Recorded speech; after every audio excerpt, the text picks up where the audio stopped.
ഇക്കഴിഞ്ഞ ഏപ്രിൽ 2-നാണ് കണ്ണൂർ പിണറായി സ്വദേശി സച്ചിനും IT എഞ്ചിനീയറായ മേഘയും തമ്മിലുള്ള വിവാഹം നടക്കുന്നത്.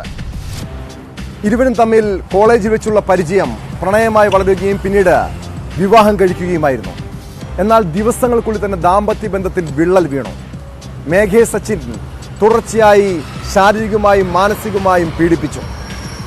ഇതിൽ മനംനൊന്ത് ഒടുവിൽ യുവതി ഭർത്തൃ വീട്ടിൽ വെച്ച് ജീവനൊടുക്കുകയായിരുന്നു.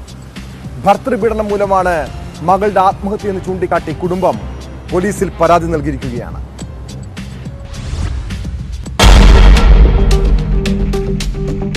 ജൂൺ 10 അർദ്ധരാത്രിയാണ് മേഘയെ മരിച്ച നിലയിൽ കണ്ടെത്തുന്നത്.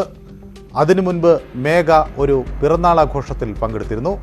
പിന്നീട് ഭർത്താവിൻ്റെ വീട്ടിലെത്തി. അതിനുശേഷമാണ് രണ്ടാം നിലയിൽ രാത്രിയോടുകൂടി മരിച്ച നിലയിൽ കണ്ടെത്തുന്നത്. മേഘയുടെ മരണം ഭർത്താവിൻ്റെ പീഡനത്തെ തുടർന്നായിരുന്നു എന്നാണ് കുടുംബത്തിൻ്റെ ആരോപണം. ശരീരത്തിൽ അടിയേറ്റതിൻ്റെ പാടുകളുണ്ടെന്നും മേഘയുടെ ബന്ധുക്കൾ ആരോപിക്കുന്നു.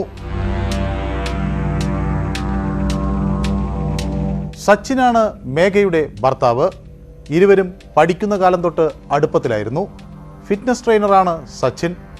മേഘയുടെ നിർബന്ധത്തിന് വഴങ്ങിയാണ് വിവാഹത്തിന് സമ്മതിച്ചതെന്ന് മേഘയുടെ അച്ഛൻ പറയുന്നു.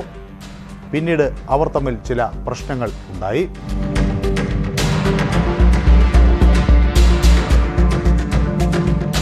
ജൂൺ 10 ഉച്ചവരെ മേഘ സ്വന്തം വീട്ടിലായിരുന്നു. അവിടെ നിന്നാണ് പിറന്നാൾ ആഘോഷത്തിന് പോയത്. പിന്നീട് ഭർത്താവിൻ്റെ വീട്ടിലെത്തി. തുടർന്നാണ് തൂങ്ങി മരിച്ച നിലയിൽ കണ്ടെത്തുന്നത്. സംഭവത്തിൽ വിശദമായ അന്വേഷണം വേണമെന്നാണ് മേഘയുടെ കുടുംബം ആവശ്യപ്പെടുന്നത്. കതിരൂർ പോലീസ് കേസ് രജിസ്റ്റർ ചെയ്ത് അന്വേഷണം ആരംഭിച്ചിട്ടുണ്ട്.